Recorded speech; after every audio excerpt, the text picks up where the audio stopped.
ಯಾಕೆಷ್ಟು ಕಾಡುವೆ. ಅವಳು ಪ್ರತಿದಿನ ಬೆಳಗ್ಗೆ ಕೆಲಸಕ್ಕೆ ಹೊರಡುವಾಗ ಕನ್ನಡಿ ಮುಂದೆ ನಿಂತು ಒಂದೇ ಪ್ರಶ್ನೆ ಕೇಳಿಕೊಳ್ಳುತ್ತಿದ್ದಳು. ಯಾಕೆಷ್ಟು ಕಾಡುವೆ.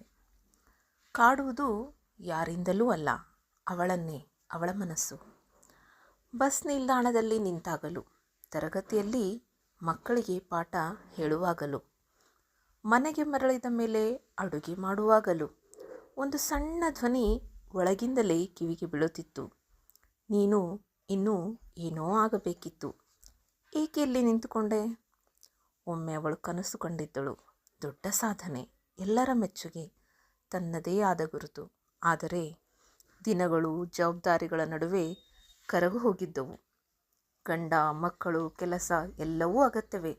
ಆದರೂ ಮನಸ್ಸಿನ ಒಂದು ಮೂಲೆಯಲ್ಲಿ ಏನೋ ಖಾಲಿ.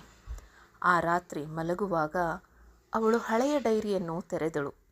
ವರ್ಷಗಳ ಹಿಂದೆ ಬರೆದ ಸಾಲುಗಳು ಕಣ್ಣಿಗೆ ಬಿದ್ದವು. ಒಂದು ದಿನ ನಾನು ನನ್ನನ್ನೇ ಹೆಮ್ಮೆಪಡಿಸಿಕೊಳ್ಳುತ್ತೇನೆ. ಅವಳ ಕಣ್ಣು ತೇವವಾಯಿತು. ಆ ಕ್ಷಣ ಅವಳಿಗೆ ಅರ್ಥವಾಯಿತು. ಕಾಡುತ್ತಿದ್ದುದು ವಿಫಲತೆ ಅಲ್ಲ, ಮರೆಯಾದ ಕನಸುಗಳ ನೆನಪು.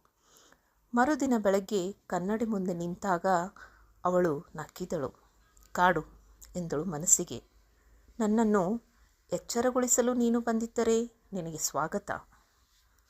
ಆ ದಿನದಿಂದ ಅವಳು ದಿನಕ್ಕೆ ಒಂದು ಸಣ್ಣ ಹೆಜ್ಜೆ ಇಟ್ಟಳು ತನ್ನ ಕನಸಿನ ಕಡೆ.